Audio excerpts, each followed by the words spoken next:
Notre invité ce matin va nous faire voyager au cœur de l'organe le plus fascinant du corps humain, le cerveau. Bonjour Sylvie Chocron. Bonjour. Merci d'être avec nous. Bonjour et merci d'avoir accepté notre invitation. Alors, vous êtes neuropsychologue, directrice de recherche au CNRS et à l'Université de Paris. Et vous avez également écrit ce livre, Plonger dans votre cerveau, l'explorer, c'est l'apprivoiser, paru aux presses de la Cité. Alors, souvent on entend qu'il faut débrancher pendant les vacances, qu'il faut débrancher son cerveau l'été. Mais est-ce que c'est possible de débrancher son cerveau ?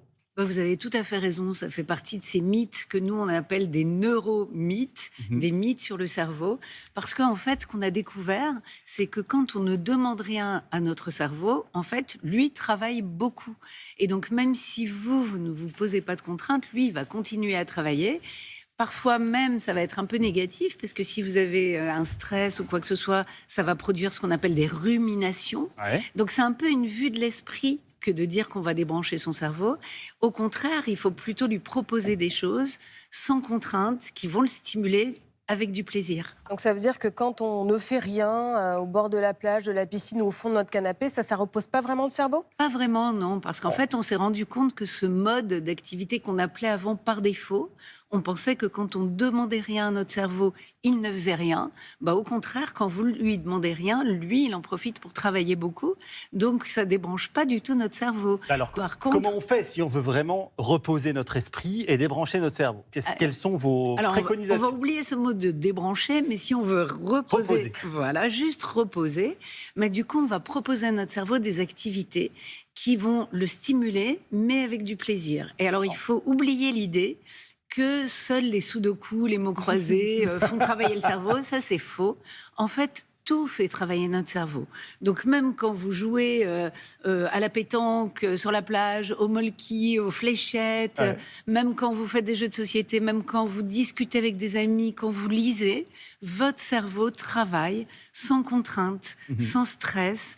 Et donc ça le stimule sans le fatiguer. Donc ça le repose. Alors, est-ce que les écrans, parce qu'il y en a un peu partout, le téléphone, etc., qu'est-ce qu'il faut faire exactement ? On peut regarder un petit peu le portable, il ne faut pas le regarder du tout, il faut le mettre de côté. Qu'est-ce qu'on fait ? Alors, il n'y a pas de règle. Par contre, c'est vrai que là, c'est frappant.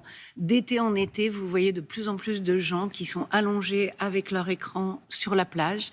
Et donc, effectivement, en fait, le problème des écrans, qu'est-ce que c'est ? C'est pas d'être sur un écran. C'est que sur un écran, vous êtes beaucoup plus captif, vous êtes beaucoup plus passif, c'est-à-dire que vous réagissez à des stimulations. Et ça, c'est ce qu'on fait toute l'année quand on est stimulé. On doit répondre à des stimulations. Ce qui va au contraire nous faire du bien, c'est de choisir ce qu'on a envie de faire, de choisir un livre, de choisir à quel moment on va lire, de choisir de discuter avec des amis de tel ou tel sujet. Et en fait, c'est d'enlever les contraintes et surtout d'arrêter de faire plein de choses à la fois. Or, sur les écrans, souvent, vous allez faire plein de choses à la fois. Vous allez à la fois regarder une série, répondre à un message, et donc vous continuez cette activité multiple et multitâche, pas assez de plaisir. et c'est ça qui fatigue le cerveau. Et donc lire un livre sur un écran, ça pose pas de problème. En revanche, scroller sur les réseaux sociaux, c'est ça qui pose problème, parce que on choisit pas et on est sans arrêt sollicité. Exactement. Mais les liseuses, finalement, si on n'a qu'un seul livre et qu'on débranche toutes les notifications, ça c'est bien. Bien sûr, bien sûr. Comment est-ce qu'on peut faire pour prolonger cet effet de vacances où on a pu reposer notre cerveau ? Alors, ce qui est important, c'est de faire preuve d'un petit peu d'introspection pendant les vacances et de se demander ce qui nous a fait du bien pendant les vacances. Qu'est-ce qui a été agréable finalement ? Est-ce que c'était de ne pas avoir de contraintes de temps ? Est-ce que c'était de ne pas faire 1000 choses à la fois ?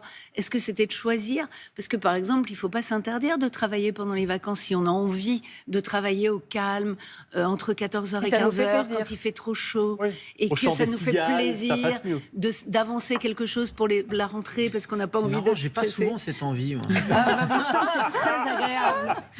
Donc en fait, il faut prendre conscience de ce qui nous a fait du bien et essayer de continuer à avoir ce même mode de vie à la rentrée et surtout essayer d'évacuer et le stress et les contraintes de temps et ces activités multitâches qui viennent vraiment fatiguer notre cerveau. Vous parliez tout à l'heure des neuromythes, et il y en a un, j'aimerais bien qu'on en parle ce matin, qui n'est pas forcément lié à l'été, mais on dit qu'on n'utilise que 10% de notre cerveau. Alors, Et que ça veut donc dire qu'il y a 90% de notre cerveau qui n'est pas utilisé et qui nous permettrait de faire des choses absolument incroyables, comme lire dans les pensées des autres. Est-ce que tout ça, c'est vrai? Non, alors ça, c'est un des plus gros mythes sur le cerveau. On utilise tout notre cerveau quasiment en permanence, c'est-à-dire que même quand vous jouez la pétanque, vous avez les aires de la perception, les aires de la motricité, les aires de l'attention, les aires de la mémoire pour vous souvenir ce que vous avez fait dans la même situation, n'est-ce pas? Ah oui, tout à fait. Et donc, en fait, il faut arrêter avec ce mythe, parce que si on n'utilisait que 10% de notre cerveau, ce serait pas grave d'avoir un problème neurologique. Or, on sait à quel point, quelle que soit la région qui est lésée, quand on a un accident vasculaire ou une tumeur ou quoi que ce soit, on est très en difficulté. Donc non, même quand vous ne demandez rien à votre cerveau, la plus grande partie de votre cerveau est activée. Donc ça, c'est vraiment un mythe. Merci beaucoup, Sylvie Chaucron, à de vous. nous avoir permis de plonger un petit peu dans notre cerveau. Je rappelle donc que vous êtes neuropsychologue et je rappelle également vos livres. Plonger dans votre cerveau, l'explorer, c'est l'apprivoiser aux presses de la Cité. Merci d'être venu Merci à ce vous. matin.